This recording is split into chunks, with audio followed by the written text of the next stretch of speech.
Hello, welcome back to Blender Sushi LiveNoding. In this episode, we're gonna do something super simple. Basically, maybe you already know this, or maybe you don't. But I just gonna make turn a line into a twist using a simple deformer node inside Sverchok. So basically, yeah, let's just get started. Basically, oops, line node will generate a line, right? And it will generate the line in the x-axis by default. So it's gonna keep growing in the x positive axis. You can always change it to the z directions. And for what we are doing here, we're gonna use the simple deformation nodes. And by default, simple deformation actually gonna work in the z-axis.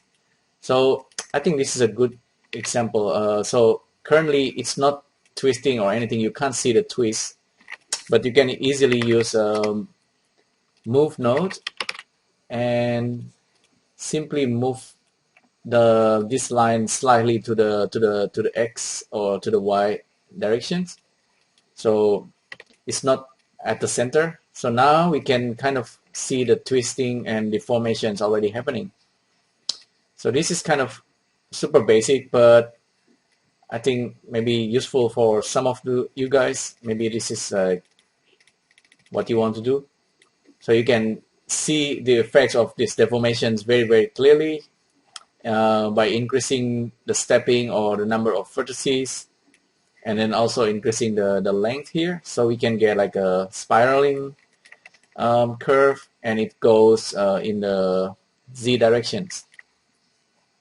So yeah, I guess that's pretty cool. And you can also do this like a multiplier, and you can even randomize this if you want.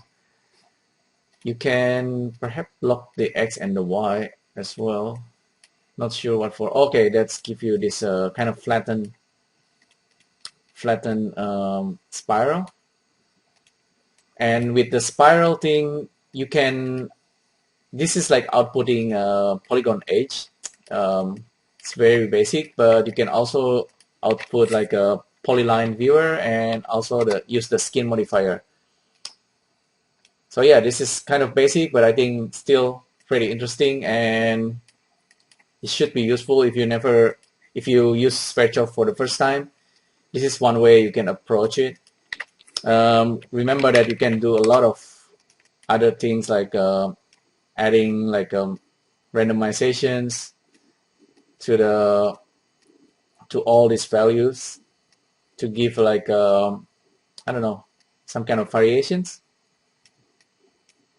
So there's a lot you can do basically, like so. So it's a spiral with a bit of randomization if you like. You can also randomize this multiplier, for example. I don't know if I just plug that in, some kind of crazy looking spiral. So that's, I don't know, all these become pretty easy thanks to the nodes.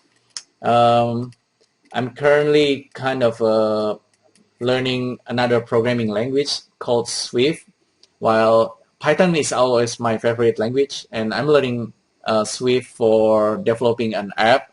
And the funny thing is, when developing an app, and if you want to do this kind of things, that's we already can do easily using nodes. With Swift, you kind of have to program it and code everything, and imagine having to do this spiral just using codes, or even make all this randomization using just codes. That's like still for me it's a little bit hard, but if I'm kind of digging through the codes in Sverchok or animation nodes, I can actually kind of backtrack and find the codes to help me to build the code inside Swift if I need to code everything. So I think this is kind of really useful for prototyping a lot of procedural animations or interactivity. I just found this is like very useful tool for it. So next time you want to create a spiral using just code, you can always observe the setup here that we made inside Blender, and then you kind of look at the codes for each of these nodes, and you find out, okay, that's apparently how that's the algorithm how it works, and then you can code it, So yeah, just an idea, maybe useful for you. Thanks again for tuning in, and I'll see you in the next video. Thank you. Bye.